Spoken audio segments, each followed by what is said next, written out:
Je crois que j'ai appuyé sur mute sans faire exprès, c'est ça? C'est bon là, tu m'entends? J'ai appuyé sur ce petit bouton. Bon, j'ai bien mal à ma rose. Eh ben putain. Voilà, quand je l'ai saisi, il était sur le côté tout à l'heure. Bon, là, donc là c'est bon, là tu m'entends? Wouh! Eh ben putain, heureusement que t'étais là parce que sinon j'aurais été bien embêté. Je vais voir si le copain est là. Ah ben voilà, il est là. Allez. On va voir. On va voir. Yo le picric? Yo. Allô? Allô, allô? Non, non, Ça biche, c'est bon alors ta réunion elle est passée? c'est bon. C'est bon, t'es dispo. Bon, est-ce qu'on entend bien le C'est ton bon. du picric? J'ai Lorison dans le chat qui va pouvoir nous répondre. Ah, bah mais du coup, mais toi t'es pas encore connecté, Picric, t'es pas, tu vois pas les questions là sur le chat. Bon, c'est bon, donc tout le monde est bien connecté. Heureusement, Ah, non. je remercie Lorison d'avoir été présent parce que sans faire exprès, tu vois, j'avais appuyé sur le bouton mute de mon Blue Yeti et donc ça faisait 5 minutes que j'étais en train de faire un propos introductif et que personne ne m'entendait. Les joies du live. Bon, ça va toi? Bah, comment ça va ce lundi matin? Vas-y, on fait la moins. Tu m'entends bien ou pas? Je t'entends bien. Ah voilà, non, c'était pour savoir si tu allais bien, si la reprise passait le week-end, se passait bien, etc. Comme un lundi matin. Alors, le week-end était très sportif et je me suis pas trop reposé, mais c'est les choix quand on mène plusieurs vies. Bah oui, bah oui. Bon, bah en tout cas, je te remercie une nouvelle fois d'être le premier à être interviewé. Voilà, en plus spontanément, dès que tu as vu le thème, je te dis, ah, peut-être que je peux participer. Ah, Et, forcément, oui, ça me concerne un peu beaucoup professionnellement, ton sujet. eh ben écoute, moi ça m'intéresse beaucoup. Comme j'expliquais, je reviens d'un congrès Eurojuriste où justement il y avait une intervention sur les enjeux de l'intelligence artificielle. Je crois que je vais faire l'effort, tu me diras si c'est effectivement de rigueur, de dire plutôt intelligence artificielle plutôt que ChatGPT. J'ai l'impression que ChatGPT c'est une intelligence artificielle qui grossit le phénomène, mais il n'y a pas que ça. Oui, il y en a Voilà. plusieurs. Et que du coup, en fait, au-delà des couacs qu'on a pu avoir avec ChatGPT, en réalité, l'intelligence artificielle, sa qualité va dépendre de sa base de données. Et il y a des acteurs du milieu juridique qui, eux, sont en train de bosser sur l'intelligence artificielle et qui vont, en fait, restreindre leur base de données pour éviter d'avoir des conneries et être à peu près sûr que ce que donnera l'intelligence artificielle sur le modèle de ChatGPT devrait être à peu près réglo. C'est ça. Effectivement, il y a plusieurs manières d'attaquer la chose pour la plupart des sociétés qui se lancent dans cette course. Il y a la partie algorithmique, puisque ça reste un modèle mathématique qui va prédire la probabilité d'une bonne réponse. Soit c'est en jouant sur les données d'entrée, donc en restreignant l'accès, en les vérifiant, ou en prenant tout ce qui existe sur Internet, Ouais. qui va donner des résultats différents, ou alors en changeant donc les paramètres mathématiques via un contrôle humain. Il y a toujours l'humain qui est implémenté dans ces sujets-là, où on va demander à un humain de qualifier la réponse, est-ce qu'elle lui paraissait vraie ou pas. Et ça amène aussi pas mal de biais, parce que l'humain qui va valider la réponse, bah, c'est son avis à lui qui implémente la réponse. Ouais.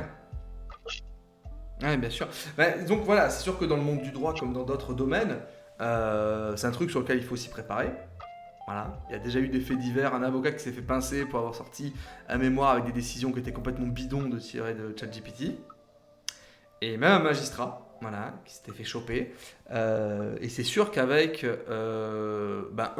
simplement le rythme de vie des avocats, mais surtout du service public de la justice, c'est un truc auquel il faut se confronter. Mais tant dans l'appréhension du danger que ça peut représenter, le côté, voilà, c'est, comment dirais-je, l'anonymisation des dossiers, en fait, ça serait plus qu'une question d'algorithme et de chiffrage, et en même temps, en saisir aussi les bénéfices. Je pense qu'il faut avoir un regard critique et intelligent sur ce truc-là.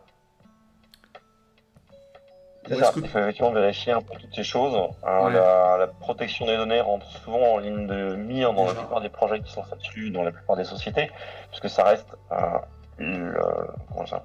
leur manne financière. Les données d'entreprise, ça reste le gros secret que tout le monde veut protéger et que personne ne veut envoyer accessible à quelqu'un d'autre.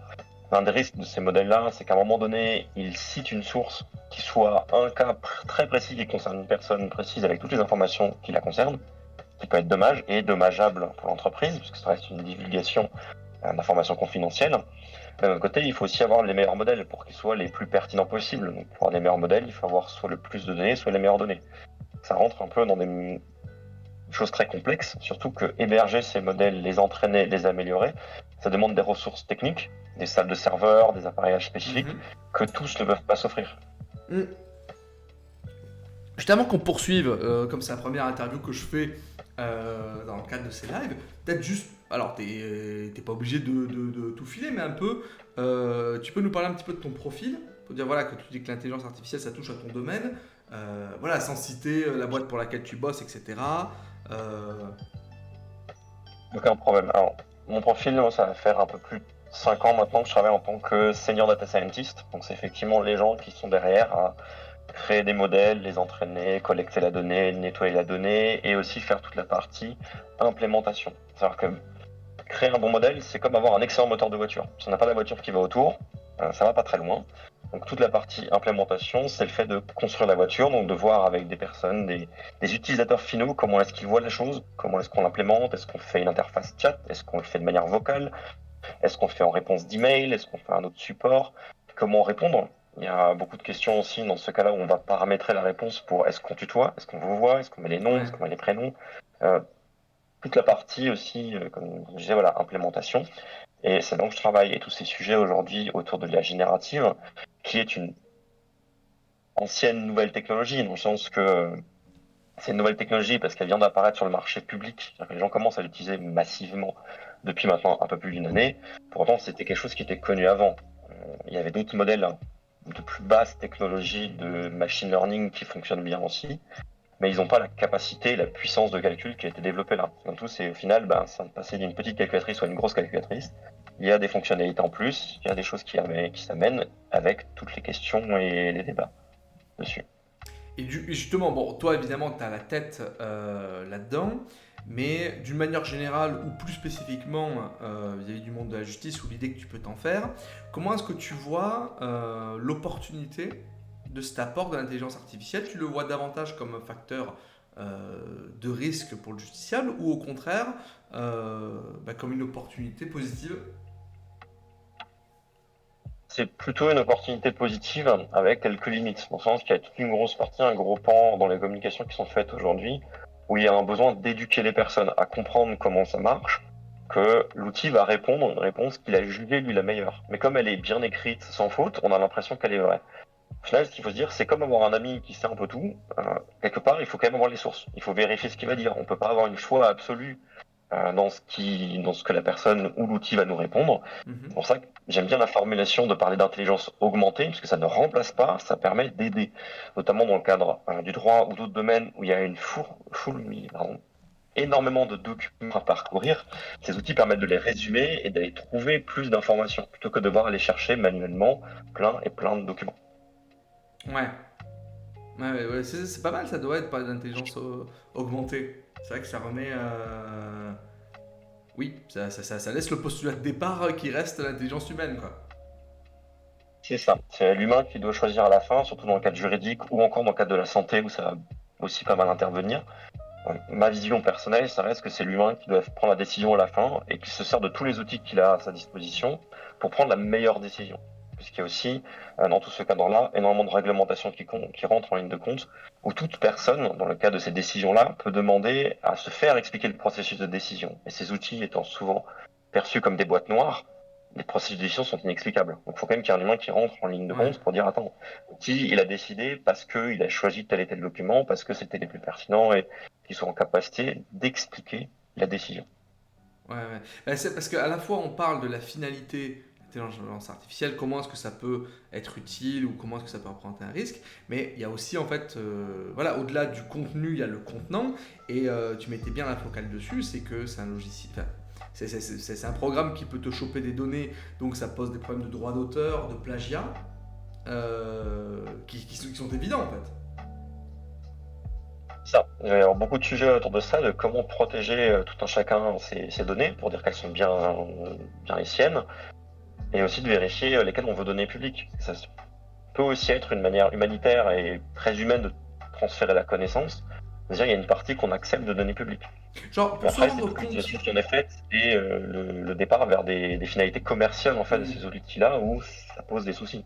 Mais pour se rendre compte juste de l'étendue, bon, on prend ChatGPT parce que c'est ce qui m'a l'air d'être l'intelligence artificielle aujourd'hui, ou plutôt l'intelligence augmentée, qui est la plus vaste, et donc avec tous les travers que ça a avec. Genre, ça pompe des données sur quoi? Genre, si un jour je fais une dissertation et que je la communique via Messenger, le machin il y a accès, il se dit, ah bah tiens, il y a un mec qui a parlé de cet article-là, du code civil, et du coup c'est une source parmi d'autres? Ou Alors, si on se fie aux conditions d'utilisation qui sont publiées, normalement, non. ChatGPT a été entraîné, si ma mémoire est bonne, sur toutes les données d'Internet de 2022 accessibles publiquement. Alors là, je vais rentrer dans le domaine du droit et je vais peut-être me tromper. De ma compréhension là-dessus, c'est que sur Internet, tant qu'on n'a pas à s'identifier, Ok. c'est du public. Tout ce qu'on peut voir sans s'identifier via un compte personnel et un mot de passe, c'est du public. Donc tout ça, ça a été ramassé pour apprendre ces modèles-là. Donc ça fait énormément de données. Par contre, ce qui est dans une communication privée ou qui est écrite dans un forum où il y a besoin de s'identifier, normalement n'est pas utilisé. Mais le vérifier est quasiment impossible. Parce qu'il y a toujours une manière de faire le tour, il y a toujours une manière de détourner et d'avoir accès à plus de Donc données. un blog, oui. Il y a toujours des choses. Un blog, oui, mais une page Facebook, non. En théorie, si la non. page Facebook, Maintenant, il OpenIA qui est restreint. derrière, ça dépend où ils sont allés chercher leurs données quoi. Et lesquelles ils ont acheté. Ok. Bon, mais c'est bien vaste tout ça. À moins que tu aies d'autres observations préliminaires, ce qu'on pourrait commencer à faire, voilà, c'est que dans le cadre. Voilà, j'avais sélectionné 2 petits articles sur l'intelligence artificielle et le droit. Et on peut peut-être y aller, on peut annoter ça oralement, nos commentaires pratiques et juridiques. Voir, voilà, à moins que, comme je t'indiquais, si jamais tu as d'autres propos en guise d'introduction, mais je crois qu'on a à peu près cerné tout ça, tu me dis. Alors, on arrive à accéder sans avoir le double du son, mais avec plaisir. Ah ouais, ah t'as le double du son là? Ah enfin non, justement, il faut que tu te connectes. Alors, comme je me suis Malheureusement, jamais ouais, vu que j'ai auto-connecté à jamais- un de mes lives, enfin bon, comme il y a quelques viewers, c'est que ça doit être possible.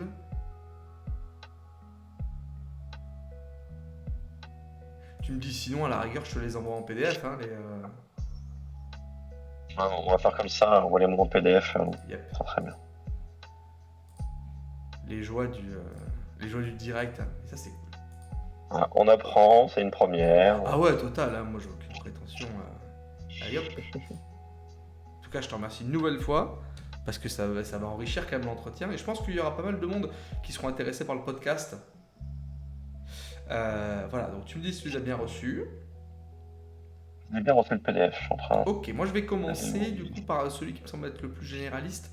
Comment ChatGPT pourrait changer le métier des avocats?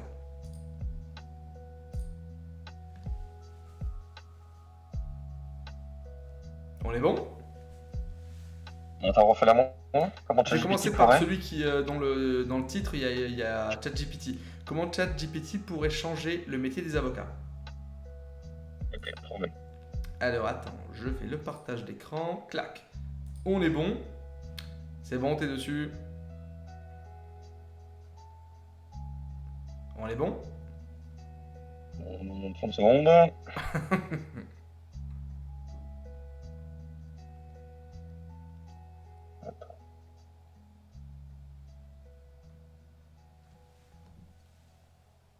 Improbable. T'arrives pas à l'ouvrir? Et bon, C'est bon? ChatGPT est le métier d'avocat. Voilà. Ouvrir. C'est bon. C'est bon? Ok. Bon, de C'est toute façon, bon. voilà, je vais lire chacun des paragraphes et puis voilà, puis si jamais t'as un truc, t'hésites pas à me couper, etc. Et puis ensuite, on en papote. Voilà, c'est un support à l'entretien. Parce que ce sont des articles de qualité qui sont relativement récents. Celui-là, il vient de Dalloz Actualité du 29 juin 2023. Alors, qui n'est pas écrit par un juriste, mais par monsieur Gabriel Thierry, mais qui est un journaliste habituel des revues Dalloz. Donc, quand il cause de droit, voilà, il a du bagage. Si on est bon, on peut y aller. J'utilise ma plus belle voix et on est parti. Alors, ChatGPT, révolution pour les juristes ou gadget technologique sans intérêt? Dalloz Actualité fait le point avec le regard d'avocats et de spécialistes. Mais qu'allait-il faire dans cette galère? Face au juge Kevin Castell, Steven Schwartz n'emmène pas large ce 8 juin. Cet avocat new-yorkais expérimenté avec plus de 30 ans d'expérience est sur le grill parce qu'il a utilisé à mauvais escient le célèbre agent conversationnel ChatGPT. Pour un plaignant portant le fer contre une compagnie aérienne, le jury s'était appuyé sur ce robot, un modèle de langage naturel capable de générer des réponses bluffantes. Ce dernier lui avait ainsi déniché des décisions de justice dans des affaires similaires, une jurisprudence susceptible d'appuyer son argumentation. Ce problème, comme l'a remarqué la partie adverse, les affaires citées n'existaient pas et le recueil de décisions transmis à la justice était bidon. Est-ce que déjà voilà, parce que d'ores et déjà on commence à rentrer dans la définition, on parle de modèle de langage naturel, etc. Tu as quelque chose toi à redire sur la définition que fait cet article de ChatGPT? Non, du tout. C'est effectivement ça. C'est un agent conversationnel qui est nommé modèle langage naturel en termes techniques, on va dire. Et oui, ça sert à faire ce genre de choses, ça génère des réponses bluffantes, et je comprends tout à fait la décision, enfin le fait d'avoir contrôlé et de s'être rendu compte que les réponses étaient créées toutes pièces. Et en même temps, tu vois, je me dis, je m'étais posé la question, maintenant aujourd'hui, c'est vrai que en fait, on n'a pas attendu de ChatGPT et tout ça pour qu'on utilise quand même une forme d'intelligence artificielle, puisque nous on utilise bien des moteurs de recherche, qu'ils soient privés ou publics, par exemple Légifrance, qui est un catalogue non seulement des articles, mais aussi parfois de certaines jurisprudences, alors qu'elle n'est pas extrêmement vaste, mais fondamentalement, à chaque fois que moi je me base sur une jurisprudence, que moi je taffe énormément là-dessus, c'est-à-dire que c'est sympa de voir comment est-ce que le droit est écrit, moi je préfère voir comment est-ce que le droit est appliqué. Donc la démarche intellectuelle de se fier à une jurisprudence, à des précédents en justice, elle est très saine en fait, c'est salutaire, mais au final, on n'a accès qu'à ce que nous en dit une retransmission. Et est-ce que toi, rien que déjà là-dessus, tu as une appréhension, tu as déjà eu des cas en disant, mais en fait, des fois, la retransmission, elle peut être bidon ou... C'est déjà arrivé où, en fait, nous, on n'a pas fait encore de retransmission, de création de texte via des modèles dits là LLM pour Large Language Model, donc des modèles de langue très grands. On a essayé d'autres modèles qui sont des technos un peu plus anciennes, qui fonctionnent aussi par aller chercher la bonne réponse. Et on a déjà eu des cas où les réponses proposées dans le cadre justement de ce chatbot, de ces assistants virtuels, n'étaient pas les bonnes, puisque la documentation a évolué entre-temps. L'exemple le plus concret de travail que j'ai dû passer outre dans le sens passer au travers, c'est toutes les évolutions de réglementation qui ont eu lieu pendant le Covid et pendant le confinement, qui ont créé à un instant T énormément de documentation, une manière de faire, une manière de gérer, où il fallait répondre tout de suite à ces sujets-là, et dès que c'était fini, il fallait tout retirer. Ah ouais. Et ça reste encore. Ça apparaît encore dans pas mal d'outils, ça va continuer à transparaître et transpirer dans certaines conversations. Et oui, c'est vrai qu'au-delà de ça, il faut que l'intelligence artificielle arrive à gérer l'application dans le temps d'un texte qui peut vite devenir obsolète, en fait. C'est ça. Et là, il y a besoin de beaucoup de contrôle, de vérification, et justement des notions qu'on appelle du feedback humain dans ces modèles-là, où c'est l'utilisateur, enfin l'humain, qui va dire à la machine tu t'es trompé, tu t'es pas trompé, et comme ça elle va continuer à apprendre. Mais il faut faire beaucoup de processus là-dessus. On y viendra peut-être un petit peu à la fin quand on va à la fin de l'article, etc.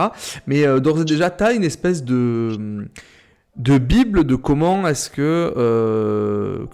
quelles sont les règles de la bonne interaction avec une intelligence augmentée. Genre, une espèce de déontologie de... c'est pas parce qu'on dit vérifier, mais tu vois, vérifier quoi, vérifier quand, tu vois, ce genre de truc.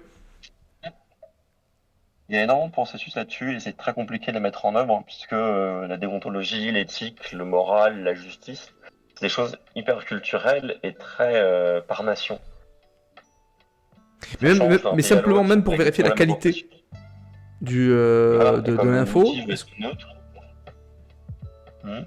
Non, mais juste par exemple pour vérifier la qualité d'une information, est-ce que tu as un process, genre peut-être 10 règles, 3 règles, genre j'en sais rien, un truc qui fait que, bon voilà, quand vous rentrez dans ce monde-là, gardez en tête que faut checker ça, ça, ça et ça. Et si vous avez checké ça, normalement, ça passe. En fait, ça reprend mes anciens travaux dans la recherche. Au final, pour vérifier qu'une information était vraie, on avait fait le nombre de fois où elle avait été citée et la qualité des personnes qui la citaient. Si c'était une personne obscure, inconnue, qui a publié une seule fois, ça comptait peu. Si c'était quelqu'un d'un grand laboratoire qui a été publié plusieurs fois et dont les travaux ont été republiés par derrière, donc réutilisés par d'autres, là ça commence à avoir plus de valeur. Ouais, en fait, c'est du Et check de source, exactement quoi. c'est ça, c'est du check de source. Faut vérifier est-ce Ok. que la source elle est fiable ou pas fiable. Ok, mais On risque de justement, passer à côté de la nouveauté. c'est justement voilà, ce qui était reproché à ce confrère new-yorkais. Ok, bon. Allez, je poursuis. Et ensuite, on fera une autre pause. Voilà. Si le process te convient, on est bon. Il s'agissait d'une hallucination, ces textes générés par une intelligence artificielle qui semblent avoir un sens, mais qui sont faux. Le robot conversationnel lui avait pourtant assuré avoir trouvé ses arrêts dans 2 bases de données de renom, un mensonge éhonté. Je n'avais pas compris que ChatGPT pouvait fabriquer des affaires, s'est défendu Steven Schwartz, désormais menacé de sanctions de la part du juge en charge du litige. J'avais entendu parler de ce nouveau site, j'ai supposé à tort qu'il s'agissait d'un super moteur de recherche. S'est-il également excusé devant le magistrat et les nombreux juristes curieux venus assister à l'audience. Alors ouais, attends, on fait un point. Donc le machin peut créer des trucs, pas seulement faire une synthèse de ce qu'il trouve sur Internet. C'est ça, il y a plusieurs modes pour l'utiliser. Soit il y a de la synthèse de texte, donc il va faire une synthèse d'un texte qu'on lui envoie et trouver les passages pertinents, mais pertinents pour lui, Mhm. suivant comment il a été entraîné, pour utiliser le vocabulaire du domaine. Et sur l'utilisation standard, en fait, il va générer une réponse vraisemblable, parce qu'il aura vu une suite de mots dans pas mal de textes, et il va comme ça construire quelque chose qui est vraisemblable. On peut assez vite le coincer quand on va lui demander des choses hyper spécifiques, parce qu'il va souvent répondre la même chose. Et on En peut fait, il aura le conçu que cette phrase aura fait de suite, et il et va on peut le un configurer peu se ça. répéter. On peut le configurer ça. On peut configurer le mode, soit en mode dialogue où il va répondre, il va faire une réponse logique, soit effectivement le passer pour lui demander de la synthèse. Ça demande des étapes qu'on appelle fine-tuning et prompt engineering. On va justement jouer à qu'est-ce qu'on veut exactement lui faire et lui demander en haut dans la bulle de texte. Merci de me faire un résumé du texte suivant, mettre le texte, et là il va sortir le résumé. Mais si on lui dit juste parle-moi de tel cas, c'est un peu plus comme un super conteur. C'est quelqu'un qui Ok. sait très bien raconter des histoires. Et d'ailleurs, bon, Des fois c'est pas mal. je posais une question à l'intervenant Eurojuris et lui m'avait dit que c'était pas possible, mais je te la pose à toi. Je sais que l'intelligence artificielle, quand elle génère une image, par exemple, on peut essayer de la coincer. Il y avait notamment cette une du Monde sur les Vikings, outre le Casacorn, etc. Bon, c'était facile à voir que c'était un truc qui avait été généré par IA parce que le bonhomme avait 6 doigts, où il y avait des photos trafiquées, où on voit qu'en fait, tel objet dans l'image va apparaître comme étant une ombre, etc. Est-ce que toi, tu es capable de détecter, ou du moins tu as peut-être des tics, des petits réflexes, dit ah, ce texte-là, il a la gueule d'un truc généré par intelligence artificielle. Difficilement. Parce que ça Ouais, c'est reste chaud. comme tu l'as dit, les images, on va voir des erreurs qui font la fameuse Uncanny Valley qui est aussi dans les films d'animation, donc la vallée de l'étrange, la vallée dérangeante sur la traduction, où les personnes vont avoir 6 doigts, 3 yeux, une Mhm. jambe. Ça va bien se voir parce que la machine sur les modèles d'image n'a pas encore compris que un être humain c'est 2 bras, 2 jambes, 5 doigts, 5 orteils en théorie par membre. Ou des gens qui ont des malformations, des amputations, et pour le texte c'est beaucoup plus compliqué parce qu'en fait il a appris qu'il y a beaucoup moins de variations. Il a appris du bon français ou du bon anglais, donc il sait écrire sans faute. Et tous les astuces qu'on avait avant, c'est un peu comme les astuces pour trouver des emails de phishing. Tout ce qui est trouver des fautes et tout, ça n'est plus valide. Maintenant, on Et commence à avoir des doutes quand on voit des textes qui sont anormalement trop longs, sur certaines demandes, on commence à se poser la question. Là, il n'y a d'accord, toi pas, il y c'est a la pas longueur. d'astuce. La longueur peut être un indice. Moi, quand je vois des textes longs répondus sur des choses assez courtes, je me dis, tiens, il y a peut-être derrière la personne a utilisé cet outil-là pour se rendre service. Ok, toi, ouais, voilà, non mais déjà c'est intéressant, parce que voilà, l'intervenant il disait que même des logiciels anti-plagiat n'y arrivaient pas, à détecter que c'était via du chat GPT, etc. Après peut-être que le logiciel anti-plagiat à terme finira par s'adapter à ça et qu'on arrivera peut-être à trouver un contre, hein. J'imagine que il y aura, je sais pas. Il y a effectivement des études de recherche qui sont menées pour détecter tout ça et faire des nouveaux systèmes anti-plagiat. Tout le truc est là, c'est que l'outil va générer une suite de mots et à chaque fois il va un peu varier les mots, les accords, la tournure, ce qui fait que c'est pas de la plagiat pure. Mais à la lecture, ça a exactement le même sens. Mais c'est vrai que bon, en gros, si on tombe sur un texte où tu vois deux paragraphes qui en fait ont ont sensiblement le même contenu, etc. Et en fait, on voit que ça, entre guillemets, ça mouline même dans le vrai. Si ça mouline, c'est que voilà, si jamais il y a du rab, ça peut être un signe d'emploi d'une intelligence augmentée. Ça peut être un signe d'intelligence augmentée. Parce Ok. qu'un être humain, quand il va se relire, en théorie, ne fera pas de paragraphes qui ont exactement le même sens en changeant un peu les tournures. Ouais, Ouais. oui, ben oui, ça paraît logique. C'est-à-dire, il faut s'interroger sur la manière qu'un humain aurait, comme il aurait à dessiner, comme il aurait à s'exprimer. Ok, oui, donc ça suppose d'avoir vraiment un regard extérieur presque sur l'image du texte, en fait, au final. Oui. Ok. Alors, allez, je poursuis. L'effet Spoutnik. Comme les autres professions intellectuelles, les juristes s'interrogent sur l'apport du célèbre robot. Cette machine risque-t-elle de remplacer les avocats ou au contraire de les pousser à la faute? Faut-il travailler avec ce genre d'intelligence artificielle et si oui, comment? Je me doutais depuis un moment que nous allions tendre vers de tels outils, mais la vitesse à laquelle ils se diffusent depuis le lancement de ChatGPT, il y a quelques mois à peine, reste assez phénoménale, signale à Dalloz Actualité le professeur de droit et avocat Bruno Defin. Il y a eu comme un effet Spoutnik, soit la démonstration réelle qui fait prendre conscience tout d'un coup d'une potentialité immense. Résumé Frédéric Kaplan sur France Culture.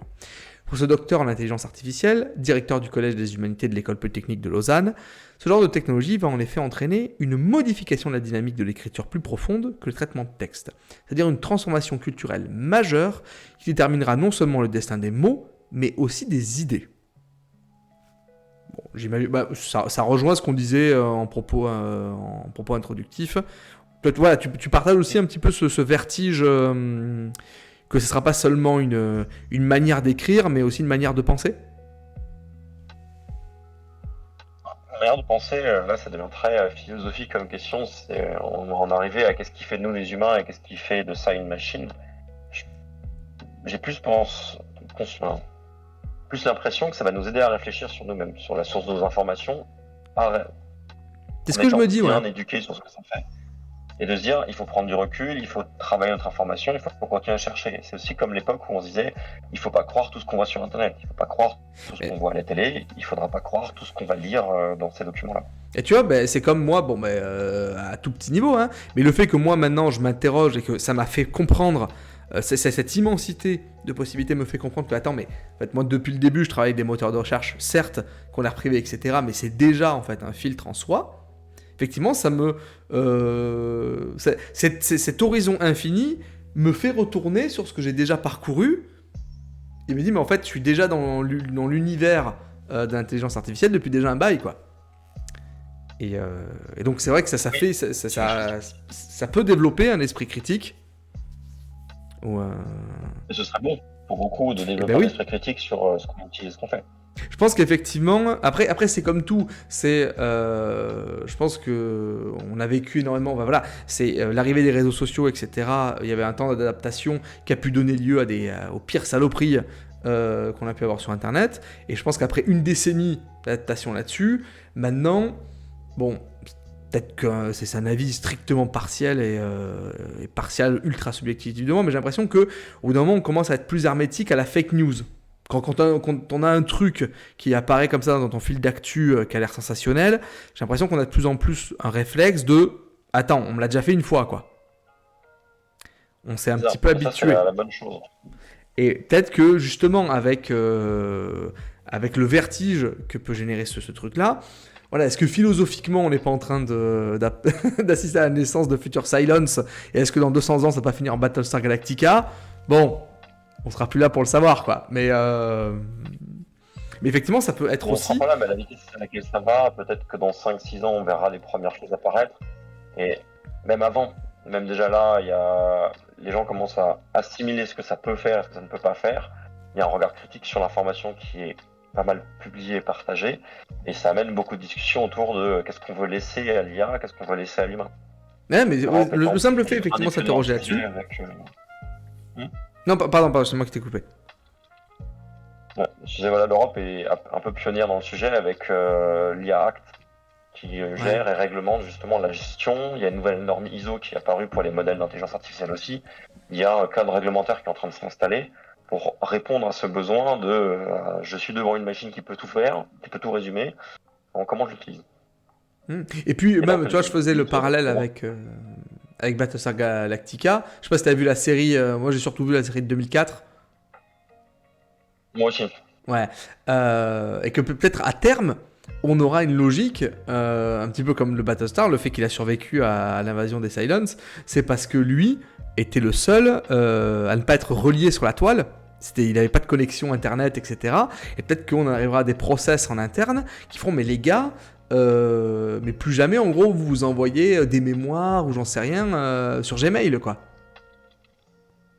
C'est ça. Il y aura au fur et à mesure des process. Certaines entreprises ont interdit l'utilisation de ces outils-là en interne. Beaucoup d'entreprises ont interdit. Certaines essayent. Voilà. C'est à voir lesquelles auront raison en fin de course. Ah ouais, parce que j'imagine que si jamais tu l'implantes, bah ouais, tu t'en sers depuis un poste ou j'en sais rien, parce que là on en est au début, mais s'il faut, ça peut être un énorme aspirateur à infos. Et par exemple, au sein d'un service public, on parle évidemment de la justice, bah, tu peux peut-être avoir une circulaire confidentielle qui était destinée au procureur, le truc il fuite. Et en fait, au détour d'une question dans une relation conversationnelle avec le machin, hop, attends, mais d'où tu me cites ça en fait? Et que s'il faut, tu vas découvrir que les procureurs avaient instruction de, je sais pas, être, j'en sais rien, mais gentil sur les manifs des agriculteurs, mais plus vénère si jamais il y avait les gilets jaunes qui se pointaient.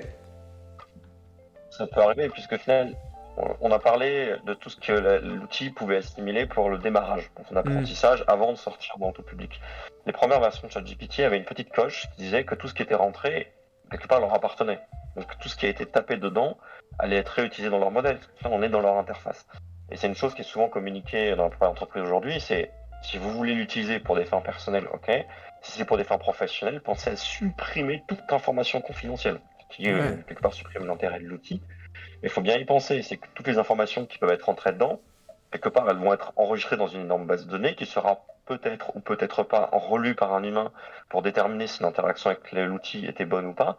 Et derrière, ça servira de réentraînement à la machine pour qu'elle s'améliore.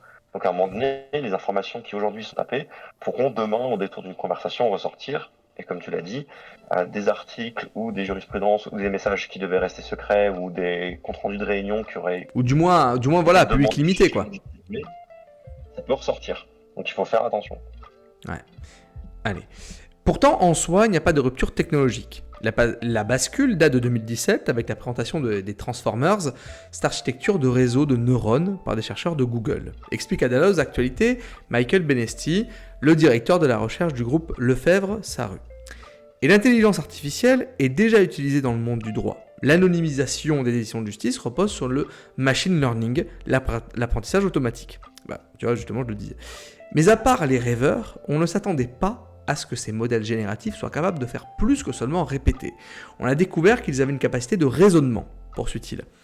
T'emploierais aussi le même terme de capacité vraiment de raisonnement, ouais? C'est quelque chose qui devient difficile à définir dans ces outils-là, parce qu'on a l'impression qu'ils ont la capacité de raisonner, parce qu'on essaye de les rendre humains, de les humaniser. Comme dans le texte, le terme hallucination est des fois un peu mal perçu, parce que ça rend la chose vivante, alors que ça reste des circuits, ça reste des machines, ça reste des 0 des 1. On a l'impression qu'elle raisonne, parce que si on lui demande de résumer quelque chose, de construire un argumentaire pour quelque chose, elle va répondre. Mais elle va répondre toujours sur base de ce qu'elle a appris. Et donc, c'est du statistiquement, dans tous les textes, j'ai su que les gens y répondent de telle manière. Donc, raisonner, c'est compliqué. Parce que si on lui D'ailleurs, demande, elle se dit qu'une réponse est pertinente par la masse de ce qu'elle trouve sur Internet, ou elle a quand même un filtre quelque part de qualitatif? Il y a les deux. En premier niveau, c'est la masse de ce qui est trouvé, et après, il y a toujours le système de renforcement par l'humain qui va donner plus de poids à ces informations, ou dans certains cas, certaines sociétés vont mettre des contrôles éthiques en place pour se dire telle donnée c'est à retirer, tel sujet c'est à retirer. Par exemple, en justice, si on prenait 200 ans d'histoire de la justice, je pense qu'on prenait une décision sur ce qui s'est passé pendant 200 ans, on aurait des décisions qui seraient très très très biaisées et qui mettraient beaucoup à défaut certaines minorités. Parce que pendant des années on l'a fait et qu'aujourd'hui on le fait pas. Ouais, bien sûr. La question de qu'est-ce qu'on fait quoi. Ok. Ok. Bon, allez. Réponse bluffante. Tout a commencé fin novembre 2022, soit quasiment le siècle dernier dans l'univers trépidant de l'intelligence artificielle. ChatGPT pour Generative Pre-Training Transformers, l'agent conversationnel développé par l'OpenAI, une start-up américaine soutenue par l'éditeur Microsoft, crée la sensation. La nouvelle version de son chatbot a ingurgité une masse folle d'informations en parcourant le web pour y repérer les régularités statistiques de caractères dans les textes, une façon de prévoir des occurrences. Il a ensuite été entraîné par des humains pour corriger ses biais et améliorer ses réponses avant d'être mis à la disposition du public. Le résultat, ce sont des réponses bluffantes, sans faute d'orthographe ou de grammaire. On est là-dessus, ouais, tu partages aussi sur la manière dont ça a été généré. Exactement ça. Okay. 4 mois plus tard, l'entreprise en remet une couche en dévoilant une nouvelle version de son intelligence artificielle, un outil capable de comprendre des instructions encore plus complexes. Il est bien plus performant, réussissant par exemple l'examen américain du barreau. C'est un exemple très trompeur. Cet examen n'est pas représentatif de l'exercice du métier et il a été conçu pour sélectionner des étudiants humains, pas tester les capacités des machines, tempère toutefois Michael Benesti, lui-même ancien avocat fiscaliste. Si la marge de progression de ce genre d'intelligence artificielle reste floue, les spécialistes s'attendent d'abord à l'arrivée de robots conversationnels concurrents open source et à une explosion des usages. ChatGPT a déjà essaimé à travers des plateformes thématiques, avec par exemple Harvey, ce robot conversationnel soutenu par l'OpenAI, consacré au monde du droit. Il y a également Ordali.tech et LegiGTP, deux chatbots basés sur GTP 3.5 lancé dans l'Hexagone. Alors, l'ensemble m'est totalement inconnu. Est-ce que toi, ça fait quoi que... Moi, le LegiGTP, j'en ai jamais entendu parler. Lequel t'as jamais entendu parler? Le LegiGTP. Non, j'ai jamais entendu parler non plus. Après, Ordali.tech, il est marrant. Hein. Ordali.tech, il de données, chacun fait le sien. Ah, mais je le regarderai. Mais Ordali.tech, si jamais je me trompe pas, l'Ordali, c'est pas genre le jugement de Dieu? C'est ça, oui, Nordali. C'est genre quand t'arrivais pas à trancher. Putain, le nom est horrible. Parce que c'est quand, au Moyen-Âge, tu n'arrivais pas à trancher un litige. Genre, The Last Duel, c'est une Ordali, en fait. C'est tu t'en remets au jugement de Dieu en faisant une épreuve. Ça pourrait être le fameux est-ce que tu vas remonter de la flotte, est-ce que tu vas arriver à flotter, ou qui va survivre des deux prétendants, des deux parties en cause à un duel. Donc au final on trouve pas la réponse, on s'en remet à la décision divine de l'intelligence augmentée. Waouh. C'est encore plus vertigineux quoi. C'est dangereux ouais, comme méthode de partir là-dessus, de se dire celle qui aura toujours raison. Ouais putain. Alors justement, LegiGTP a ainsi été nourri par 148 000 textes de loi français. Toute la cuisine, c'est de lui injecter ce contexte de la bonne façon, signale à Dalloz Actualité Steve Morin, le développeur du projet. La loi et la façon dont elle est formulée est un domaine assez adapté au modèle de langage. Avant de mettre mon outil à la disposition du public, je l'ai fait tester par des avocats. Pour eux, cela pourrait accélérer les tâches rébarbatives qui ont peu de valeur ajoutée, mais qui sont nécessaires, ou encore faire de la recherche, de l'exploration et de la confrontation de points de vue. Alors, justement, j'ai le Benchek qui nous écrit « En cours de droit civil matrimonial, ça sera donc un live sans audio pour... » Ah oui, d'accord, ce sera Ok, un live sans audio, pardon. Eh ben oui, écoute, si t'es en droit civil matrimonial, copain, tu pourras retrouver le live sur le podcast, la chaîne YouTube. Et oui, mais malheureusement, effectivement, dans le cadre d'un stream, on n'est pas par écrit. Mais en tout cas, merci de ta présence et de ton soutien. Mais ok, bon, en tout cas, le LegiGTP, GPT, pardon, je le regarderai. Mais après, voilà, comme je te disais, dans le cadre de ce congrès, il y avait pas mal de boîtes comme Predictis, etc., qui sont déjà connues pour avoir des développements informatiques là-dessus, pour développer en fait leur propre intelligence artificielle, mais sur une base de données restreinte pour éviter justement, voilà, c'est plus tu vas caler la source, et plus j'imagine que tu vas caler du coup la qualité. Ça paraît. Oui. C'est effectivement une des méthodes de se dire de concentrer la donnée, de ne prendre que ce qui intéresse la société pour son cas d'usage légal, et de tout mettre chez eux, donc pour ne pas transférer les données sur des serveurs, par exemple pour ChatGPT ou c'est Microsoft, où ça fait 3 fois le tour du monde. Quoi. Et ouais. Attends, je réponds à l'ami par écrit comme ça. Quand même pour le remercier. Je suis vraiment navré, par contre je vais devoir te laisser. La suite de ma journée m'appelle. Eh ben écoute, est-ce que voilà, tu veux rajouter quelque chose Non, merci beaucoup de m'avoir invité, même si je me suis invité, vu Eh que c'est ben non, des mais sujets franchement, qui hésite m'intéressaient pas. beaucoup de pouvoir échanger avec toi dessus. Ben écoute, moi ça m'a fait Et plaisir de t'entendre. Ça faisait un bail qu'on s'était pas, on n'avait pas papoté. C'est ça la ça magie fait un d'Internet. bail qu'on s'est pas vu, ouais, Ben, en tout effectivement. cas, merci pour tout. Tu salues tout le monde en Alsace. Merci encore d'avoir été là. Et puis, si Ce sera jamais fait. t'es chaud pour écouter le podcast du coup à partir de 52 minutes environ, et que t'as des trucs à rajouter par écrit, bah écoute, il y a la section commentaires sur le YouTube, etc. Ce sera avec grand plaisir. On fera comme ça. Encore Merci merci pour beaucoup, l'invitation. copain. À très bientôt. Prends soin de toi. À très bientôt. Des Salut. bisous. Allez, bah écoutez les amis, moi je poursuis avec sur des articles et en ayant la sympathie du Picric qui, le cas échéant, voilà, pourra nous répondre si jamais vous avez des questions. En tout cas, voilà, je le remercie une nouvelle fois parce que c'était très agréable et j'espère qu'on aura l'occasion à nouveau de faire des lives comme ça. C'est sympa quand c'est pas que de la lecture et quand il n'y a pas que moi qui cause, parce que moi c'est sympa, mais voilà, moi je peux répondre que sur ce que je connais de l'aspect professionnel. Alors, pour travailler la communication, autant d'outils qui sont en effet testés par des juristes. L'avocate Clémence Marola a par exemple dans sa palette d'outils d'intelligence artificielle ChatGPT, Notion pour l'écriture et Canva pour les visuels. J'ai également pris un abonnement payant à Jasper, un autre outil de génération de texte et d'images, signale la cofondatrice du cabinet Blast à Dalloz Actualité. Alors pour moi, Blast, c'était une chaîne YouTube d'infos orientée à gauche, mais du coup, il y aurait un cabinet d'avocats qui s'appelle Blast. Enfin, parfait.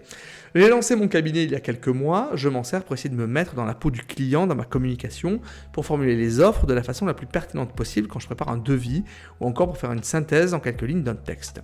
Mais nous sommes tous en train de chercher les cas d'usage pertinents, ajoute-t-elle. À ce sujet, de nombreux avocats ont fait part de leur déception. Exemple avec Charles Simmons, avocat au barreau de Paris. À la fin janvier, il teste les compétences de l'agent conversationnel en lui demandant quels sont les délais pour déposer ses conclusions devant la cour d'appel sur l'article 908 du Code de procédure civile.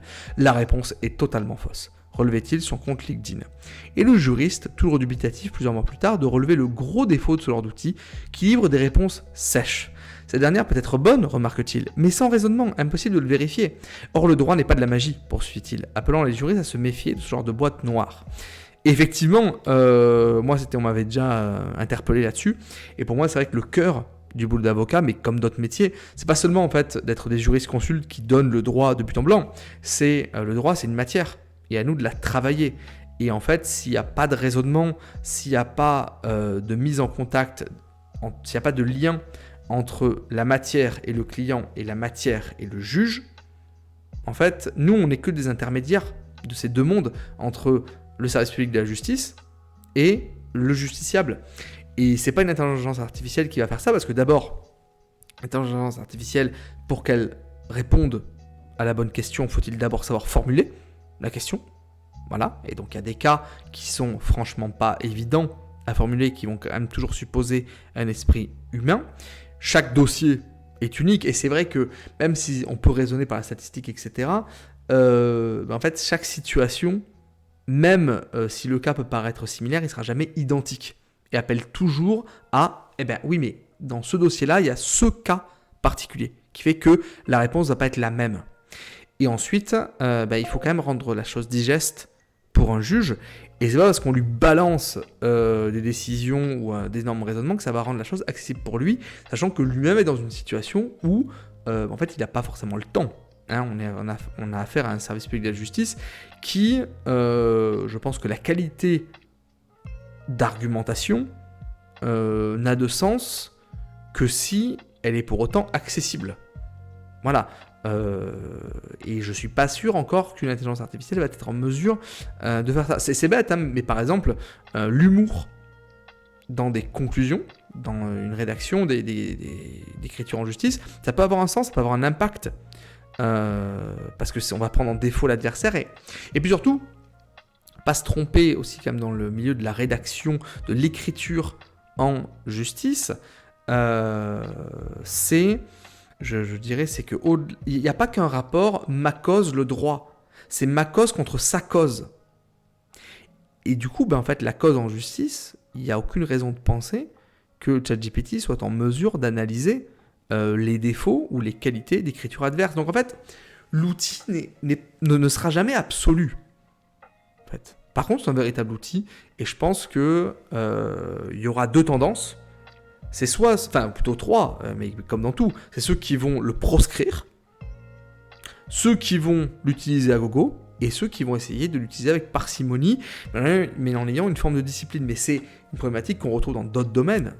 Moi, par exemple, je suis absolument contre le principe de la voiture qui conduit toute seule. Ça me paraît aberrant. Jamais de la vie, moi, je dors au volant de ce truc-là.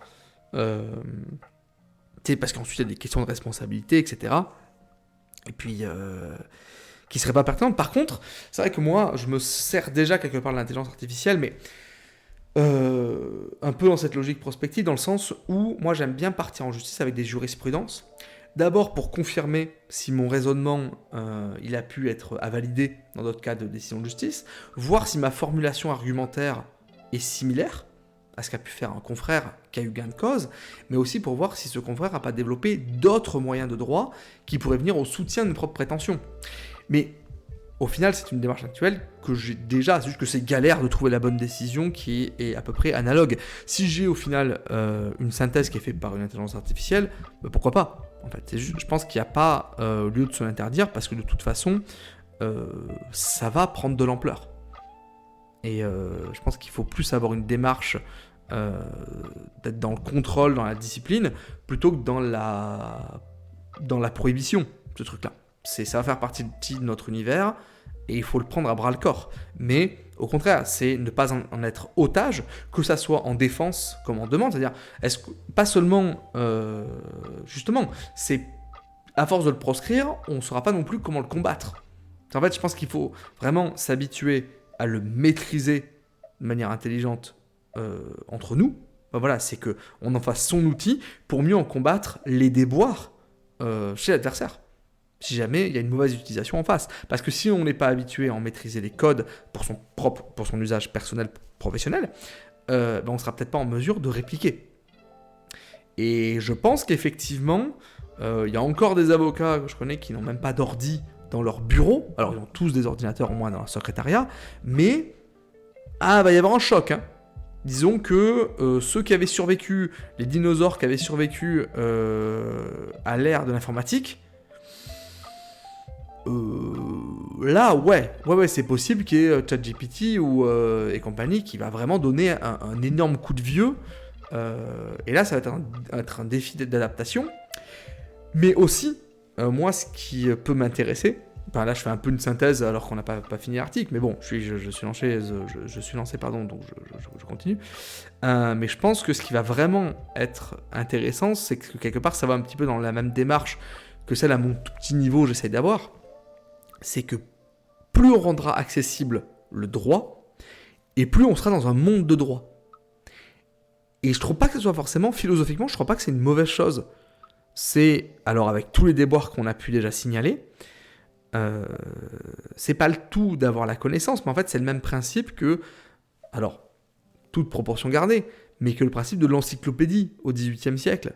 C'est rendre accessible la connaissance, matérialiser le savoir dans un bouquin pour justement le rendre atteignable par le plus grand nombre. Et si le droit, par ce genre d'outil, peut l'être, oui voilà, bonjour, j'ai entendu qu'on pouvait faire ça, voilà, j'ai posé la question à ChatGPT, il m'a dit que, et que ça peut être l'argument qui dit « Ah mais je peux avoir gain de cause en justice », moi je trouve ça une bonne chose en fait. Et je pense pas non plus que mon métier sera menacé pour ça. Parce que les échanges seront plus qualitatifs. Par exemple, si jamais je dois plaider contre un particulier, pourquoi pas. Mais ça rendra juste la matière plus accessible. Mais il restera toujours à savoir quoi en faire une fois qu'on sera en justice. Donc pour moi, le rôle des avocats comme intermédiaires, comme vulgarisateurs, comme intercesseurs, n'est pas menacé par ça. Parce que c'est pas encore demain la veille que ChatGPT va plaider à ma place. Voilà. Ou va rendre accessible une nouvelle fois, comme je le disais, le droit à son client ou à un juge, etc. Va faire une synthèse d'état du dossier, etc. Par contre, ça peut permettre de simplifier l'immensissime base de données qu'est le droit. et on avait déjà fait un live sur la question de l'accessibilité, avec la masse juridique qu'il y a, moi je dis banco en fait. Nul n'est censé ignorer la loi, donc il faut la rendre accessible. Et s'il y a une intelligence artificielle qui est capable de le faire, au final on est peut-être à la veille, ou on est peut-être déjà en train de vivre une révolution intellectuelle, voire philosophique, mais qui va vraiment traduire concrètement ce rêve-là. Parce que la question de la loi, c'est bien, mais faut-il la connaître ? Donc faut-il pouvoir y accéder ? Et si l'intelligence artificielle est capable de faire ça, c'est déjà franchement pas mal. Mais la justice n'est pas seulement avoir accès au droit. C'est pas seulement ça. C'est savoir ensuite quoi en faire. Et je trouve peut-être que ça va davantage essentialiser notre boulot, où pendant plusieurs décennies, on était finalement des chercheurs de droit. Peut-être que nous, on va en revenir peut-être à une essence qui faisait plus notre boulot, c'est-à-dire justement de rendre accessible une cause. Et quelque part, si l'outil se perfectionne, même bon, on voit qu'il y a 908 code de procédure civile, il y avait des défauts, etc. À voir ce qu'il en est, mais je pense que ça peut vraiment être quelque chose de véritablement bénéfique, si tant est qu'on s'en serve de manière raisonnée et intelligente, quoi. C'est tant mieux. Moi, je pense, enfin, on va voir à la fin de l'article, hein, s'il faut, je vais être contredit, mais je pense qu'il faut le voir non pas avec peur, avec crainte, avec une légitime appréhension, mais qu'il faut s'en emparer. Parce que c'est une chance, en fait. Et puis de toute façon, en fait, si on s'en empare pas, si, entre guillemets, les gens qui sont prêts à s'en servir avec sagesse refusent de s'en servir, en fait, on va le laisser au branquignol, et si on l'a bien compris, l'intelligence artificielle, elle repose sur l'usage qu'on en fait. Donc, plus on en fera un usage raisonné, et plus l'outil sera raisonné. D'autant plus que le robot peut être tout simplement trompé par les données de départ. Justement, ce que j'indiquais. Celles communiquées par un client ou la partie adverse, souvent ambiguë, voire volontairement trompeuse. Même constat déçu du côté de Philippe Baron, le président de la commission numérique du Conseil national des barreaux, l'organisation représentative des avocats. J'ai d'abord demandé au robot conversationnel s'il me connaissait. Il me présentait comme un avocat parisien de droit des affaires, alors je suis un spécialiste tourangeau du droit du travail, explique-t-il à Dalloz Actualité. Je l'ai testé ensuite sur ma matière, par exemple sur la faute inexcusable à la prescription. Le résultat était plus que mauvais. Un complément au moteur de recherche classique. A contrario, cela fait également plusieurs mois que l'avocat technophile Bernard Lamont, d'ailleurs spécialisé dans le droit du numérique et des communications, teste avec intérêt ChatGPT. Cela complète plutôt bien les moteurs de recherche classiques avec des réponses d'un degré de fiabilité assez proche, c'est-à-dire assez faible, entre assez faible et plutôt pas mal, détaille-t-il à Dalloz Actualité. Toutes les réponses obtenues doivent donc être doublement contrôlées, voire avec une triple vérification quand il donne une référence précise. Mais globalement, sur certaines questions, son premier jet est plutôt intéressant avec des textes de bonne qualité formelle. Concrètement, l'avocat utilise le robot conversationnel pour préparer, par exemple, une fiche synthétique des 5 points essentiels à retenir pour qu'une organisation se mette en conformité avec le règlement général de protection des données, RGPD. Au cabinet, si les juristes maîtrisent le droit français, ils peuvent également avoir besoin de références précises sur la jurisprudence américaine. Nous avons testé l'outil pour qu'il nous résume le droit actuel aux États-Unis autour des conditions au titre du droit d'auteur d'une photographie technique. Je me souviens Bernard Lamont. Résultat, le chatbot a bien identifié les 2 jurisprudences clés, mais avec des références hallucinées. Mais après, ce n'était pas difficile d'aller consulter la base de données, et cette identification nous aurait pris plus de temps, synthétise l'avocat. Les juristes du cabinet veulent désormais tester un usage interne des robots conversationnels en les alimentant avec de la matière première produite par les conseils. Nourri d'une 50aine de contrats de licence de logiciels, le robot pourrait par exemple dégager les 5 clauses les plus importantes. Ça va-t-il nous permettre de gagner beaucoup de temps ? Oui. Ça va-t-il transformer le juriste généraliste en spécialiste du droit de l'informatique ? Probablement pas, estime Bernard Lamont. Pas sûr d'ailleurs que le métier d'avocat soit celui qui soit le plus concerné, ni le plus enclin, malgré les espoirs des startups, de la legal tech, à s'emparer de tels outils. Quand le logiciel Excel est arrivé, on a dit que l'expertise comptable était morte. Une profession qui a aujourd'hui au contraire des difficultés de recrutement, rappelle également Bernard Lamont. Ce n'est pas le job des avocats qui sera supprimé, mais son contenu qui sera impacté, analyse-t-il. Ainsi, les progrès de l'intelligence artificielle pourraient, à terme, par exemple, permettre la rédaction et l'envoi automatique d'une synthèse d'une réunion en visioconférence, imagine-t-il. Un tel genre d'outil pourrait aussi permettre de comparer 10 modèles de contrat et de générer la clause la plus adéquate à un problème, ou encore de faire une analyse automatique à une contre-proposition. Notre métier a plusieurs facettes. Peut-être que des confrères s'en serviront pour construire des plaidoiries, signale également Philippe Baron. Mais nos inquiétudes portent plus généralement sur l'apparition d'outils dédiés, si ces derniers font de la consultation, qui est une activité réglementée, la profession agira. à l'instar du barreau américain qui s'était mobilisé contre Do Not Pay, un chatbot juridique qui voulait s'inviter physiquement dans une salle d'audience. Accès à la connaissance juridique, on en parlait justement. Quoi qu'il en soit, comme le souligne Steve Morin, ce genre d'outil pourrait aussi intéresser plutôt que les praticiens, d'abord le citoyen en le rapprochant du droit.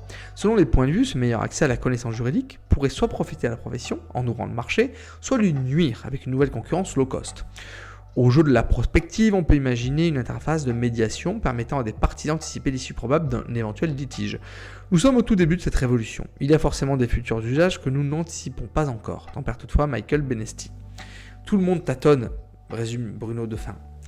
Mais cela va contribuer à accélérer l'accès à la connaissance juridique, aider à la rédaction de textes et à leur correction, ajoute-t-il en citant notamment les performances impressionnantes du logiciel Harvey pour l'activité du due diligence. Et enfin, il y a la question du management de la connaissance, avec la possibilité d'entraîner une solution logicielle à partir de données propres que détiennent les cabinets. Autant d'informations précieuses qui restent souvent peu ou mal exploitées, relève le professeur de droit. Reste encore plusieurs inconnus à lever toutefois avant d'envisager un véritable usage de ce genre d'agent conversationnel chez les juristes. Le cadre réglementaire n'est pas stabilisé malgré l'aboutissement des travaux du Parlement européen avec un premier accord à la mi-juin. Surtout les avocats s'inquiètent à propos du secret professionnel et de la confidentialité des données qui ont servi à alimenter l'agent conversationnel. C'est encore très opaque, observe Clémence Marola. Je ne mets aucune information de client dedans, on ne sait pas trop ce qu'il se passe derrière, ajoute-t-elle. Il faut mettre en place des outils il faut mettre en place des dispositifs robustes pour garantir la protection des données des clients et s'assurer que les résultats fournis par l'outil restent sous la supervision d'un sachant. Abonde Bruno Defin. Il est essentiel de comprendre que nous sommes en présence d'un outil, certes capable de produire du langage, mais sans réflexion critique, résume le professeur de droit. Il est donc crucial que les avocats continuent d'utiliser leur propre jugement pour évaluer les résultats. Une leçon amèrement apprise par l'avocat new-yorkais Steven Schwartz. Bon, mais voilà, intéressant. Je crois qu'on avait déjà pas mal développé ces points-là. J'avais un second article du 31 mai 2023, ChatGPT, Illusion et révolution pour le monde du droit. Je sais pas si on a franchement... Bon, allez, il est relativement court. Allons-y. Donc c'est un article qui date effectivement de mai 2023 par Sophie Sontag-Koenig. L'émission Les Temps électriques décrypte pour vous ce mois-ci la fascination et les craintes que ce système génère, mais surtout la méconnaissance de son fonctionnement. Ça y est, le pas est franchi. Il y a quelques semaines, un juge colombien annonçait avoir officiellement utilisé le chatbot ChatGPT dans une procédure judiciaire. Salut Lauricène de retour. Il n'y a plus Piquery qu'il est parti, il a été rappelé par ses obligations, mais du coup, je termine le second article. Je le franchis. N'importe quoi. Oh là là, je le commence, mais il est assez court. Et ensuite, on pourra papoter. Mais en tout cas, franchement, l'apport de Picric, qui pourra lire.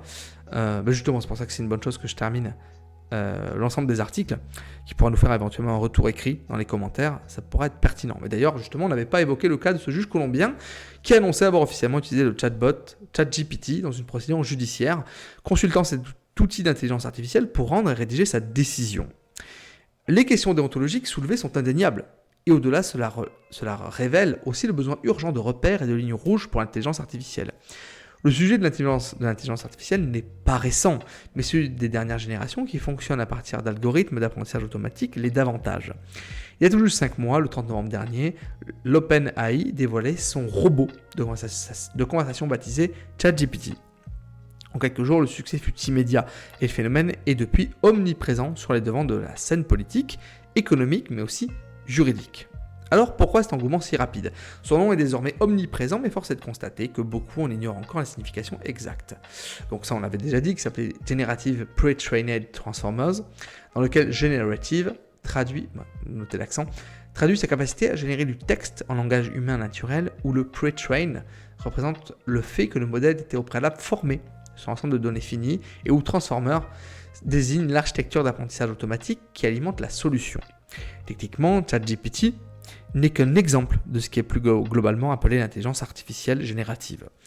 Sous-domaine de l'intelligence artificielle, les IA, dites génératives, se décrivent comme des modèles de langage conçus pour comprendre et générer de nombreux contenus d'une manière cohérente et contextualisée par rapport à la requête formulée par l'utilisateur.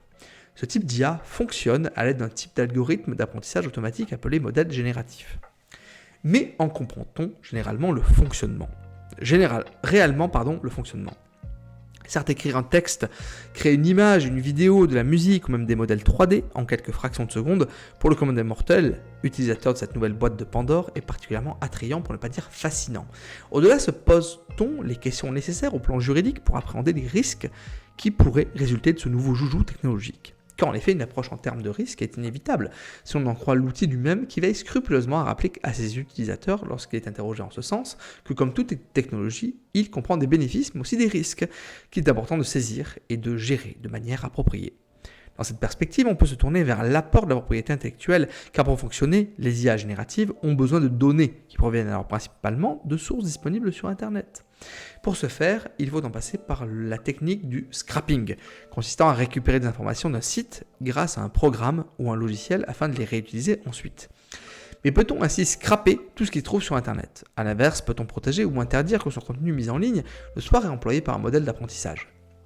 À l'instar de l'Italie qui avait envisagé le pas en interdisant temporairement l'usage de ChatGPT, puis du Commissariat à la protection de la vie privée du Canada, la Commission nationale de l'informatique et des libertés a ainsi décidé mi-avril dernier d'ouvrir une procédure de contrôle pour instruire 5 plaintes contre le chatbot conversationnel, afin notamment de vérifier le respect du droit à l'information des personnes, mais également leur droit d'accès, de rectification à leurs données personnelles.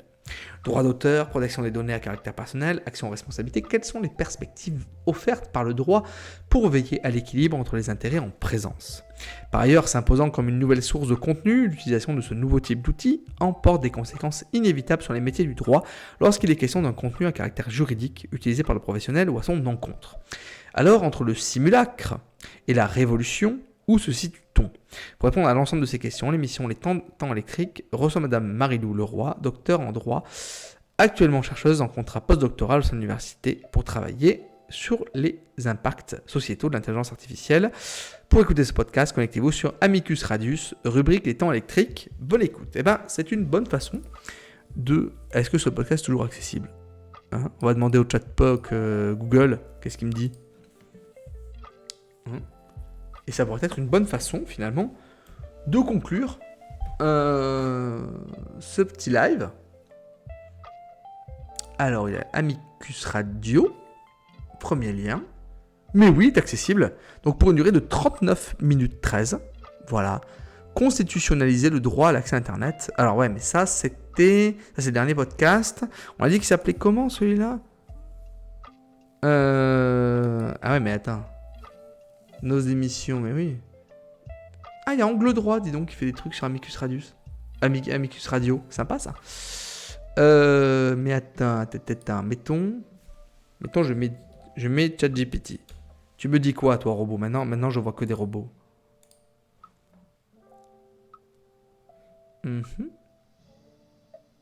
Les temps électriques.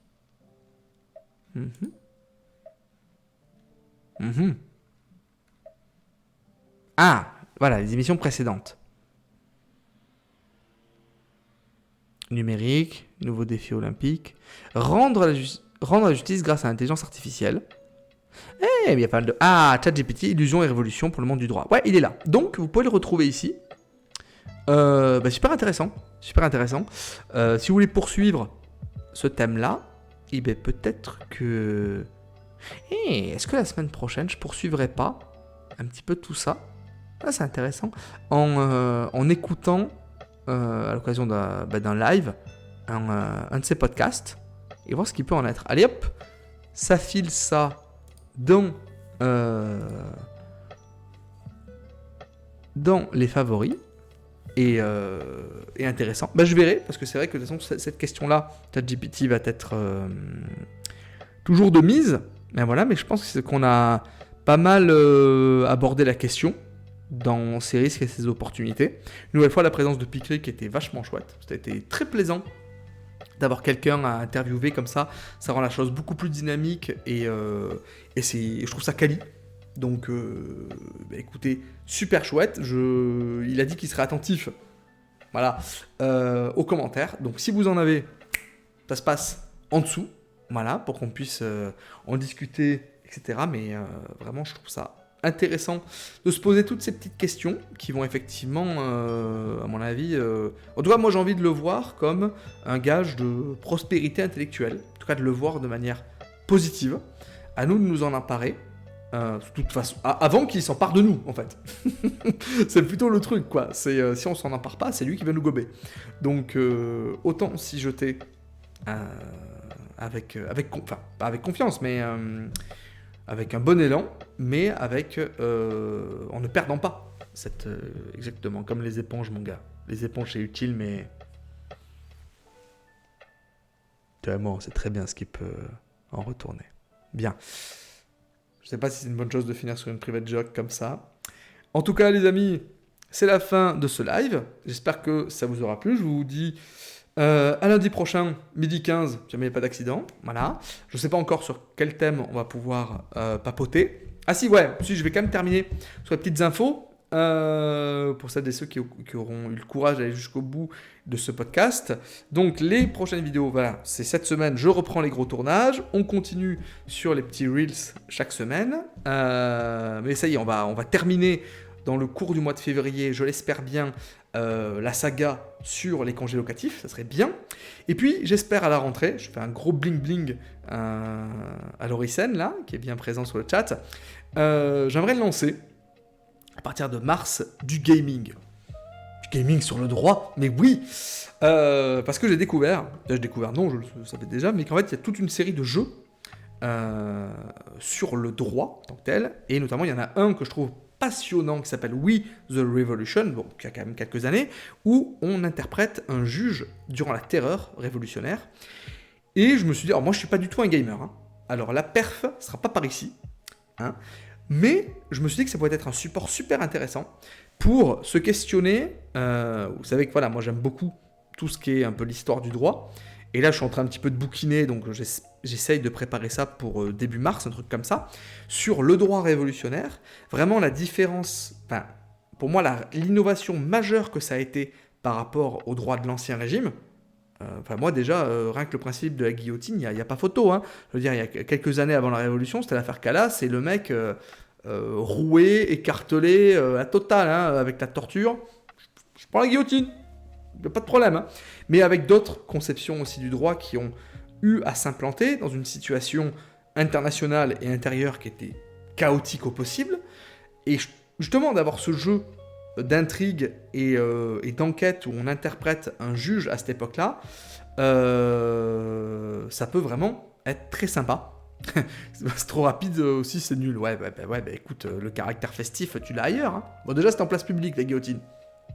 Mais c'est vrai que les premières critiques, c'est effectivement, ça va trop vite. Mais bon, même s'il y a eu des études qui te démontrent que tu restes encore un tout petit peu vivant après avoir été guillotiné, allez, pour l'époque, quand même, je préfère ça. Hein. Et quand on voit que 150 ans plus tard, avec la chaise électrique, non, pas mieux. Mais c'est aussi intéressant parce que la question de la peine de mort était vraiment en question. Et par exemple, en 1786, la Toscane est le premier pays du monde à avoir aboli la peine de mort. Enfin bref, je trouverais ça intéressant de faire des lives le jeudi soir, voilà, de manière hebdomadaire, sur ce jeu-là. Mais il y en a d'autres, j'ai vu qu'il y en avait d'autres sur des enquêtes judiciaires, etc., qui peuvent être un support de discussion sur l'état du droit comme il était à l'époque et comment il est aujourd'hui. Voilà, ce serait ça la plus-value de ce genre de play-doirie. Le jeu de mots. Donc voilà, donc c'est en projet. Faut qu'on taffe là-dessus avec l'ami Loricène qui me soutient. Jeudi, vers quelle heure ? Je sais pas, ça pourrait être à partir de 20h30, un truc comme ça, 20h, je sais pas. J'aimerais bien que ce soit un rendez-vous hebdomadaire. Ça pourrait être cool à voir, 1 heure, 2 heures, je sais pas. Moi, d'ici là, j'espère vraiment février configurer le lab Twitch, ou plutôt le Streamlabs là-dessus. Voilà, que ça puisse être quelque chose de qualité. Bon, déjà, le son a l'air d'être à peu près correct. Et puis, de bien taffer de mon côté. J'ai déjà quelques bases sur le droit révolutionnaire, mais pour qu'il y ait un véritable apport intellectuel à ça, qu'on puisse à la fois déconner sur le jeu, mais aussi discuter de cette époque sur laquelle il y a beaucoup de fantasmes en fait. Soit justement on considère que c'est l'horreur absolue, soit au contraire que c'était une période de progrès humain malgré tout. Et je trouve que c'est intéressant d'étudier le droit, et surtout que c'est vraiment la naissance du droit moderne, quand on parle beaucoup de Napoléon, etc., à juste titre, mais il n'y aurait pas eu Napoléon, il n'y aurait pas eu le Code civil, s'il n'y avait pas eu la Révolution et les travaux préparatoires durant ben, quand même, il y a eu 15 ans entre 1789 et 1804, le code civil, et ensuite le code pénal et compagnie, etc. Donc, je pense qu'il y a beaucoup de choses à développer là-dessus. Bref, il y aura de l'actu là-dessus. Je vais quitter le Twitch parce que je ne sais pas si vous entendez, mais ça y est, les travaux, il y a des travaux à côté. Je vous dis à très bientôt, donc lundi prochain, midi 15. Prenez soin de vous, on se tient au jus, voilà. Puis voilà, hein, bonne semaine à vous toutes et vous tous. Des bisous, salut.